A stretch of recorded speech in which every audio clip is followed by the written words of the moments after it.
तरावी पढ़ के वो सोए तो शहरी से ना 1-2 घंटा पहले एक शख्स ने उनके दरवाजे पे दस्तक दी। तो उनके साहिबजादे थे, उन्होंने बुखारी की शरह लिखी, बहुत बड़े आलिम थे, शार बुखारी सैयद महमूद रजवी साहब रहमतुल्लाह अलैह। रजवी साहब ने उठ के दरवाजा खोला तो एक बंदा कहने लगा, सैयद साहब है, पाकिस्तान के सबसे बड़े मुफ्ती थे वो, सैयद अबुल बरकात शाह साहब, बहुत बड़े, सचमुच में बहुत बड़े थे हर लिहाज से। आला हजरत फाजिल बरेलवी के खलीफा थे, सैयद थे। वो कहा सैयद साहब हैं? तो रजवी साहब कहने लगे क्या काम है? कहने लगा जी काम तो मुझे उन्हीं से है, उन्हीं को बताऊंगा। फरमाने लगे चलें ठीक है, अब 1-2 घंटा आराम करो, रह गया, उनको आराम कर लेने दो, अभी शहरी का वक्त होगा तो वो उठ जाएंगे, तो तुम काम कर लेना।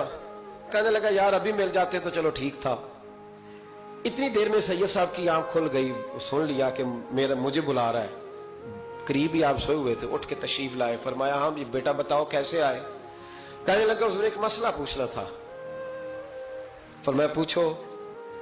कहने लगा जी मसला ये पूछना था कि जिस बंदे ने इशा के फराइज जमात के साथ न पढ़े हो वो वितर पढ़ सकता है कि नहीं पढ़ सकता?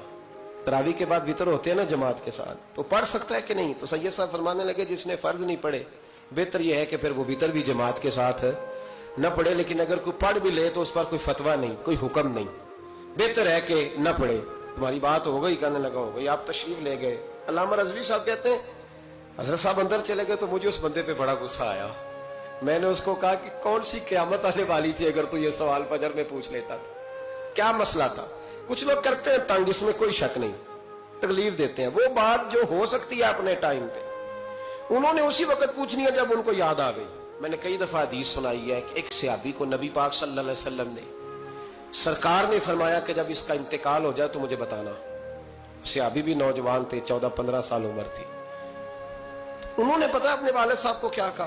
फरमाया मेरा इंतकाल हो जाए तो हुजूर को खबर नहीं करनी, इसलिए कि मैं रात को इंतकाल करूंगा। ऐसा ना हो कि नबी पाक आए और यहूदियों के मोहल्ले से गुजर के आए और कोई यहूदी हुजूर को तकलीफ दे। मैं अपने जनाजा हुजूर पढ़ाए तो बख्शिश डायरेक्ट है कि नहीं, फौरन जन्नत है कि नहीं? लेकिन मैंने कहा मैं नहीं चाहता कि मैं अपने नफे के लिए महबूब को तकलीफ दूं। तो मोहब्बत का अंदाज तो कोई और होता है, जिससे मोहब्बत होती है उसके तो बंदा आराम का, सुकून का कहता है जी मेरा बड़ा प्यार है, ठाओ मैं आया जुआ होना इस वेले, मैं हूं दोबारा आवांगा। ये कैसी बात हो? तो ये मोहब्बत नहीं है, ये लालच है। बहरहाल ये बात अर्ज करने जा रहा हूं, मैं मजमून पर रहता हूं, मजमून को समझिएगा। सैयद साहब कहते हैं वो बंदा जब जाने लगा तो मैंने उसको कहा, मैंने कहा यार तू सवेरे पूछ लेता, क्या हर्ज था, सुबह पूछ लेता। हजरत साहब बूढ़े आदमी, आधी रात को तकलीफ दी, अभी 2 घंटे में सहरी होने वाली थी। तो कहते हैं वो चला गया तो सैयद साहब ने मुझे बुलाया, कहने लगे महमूद मसला मैंने बताया, तुम्हें क्या तकलीफ है?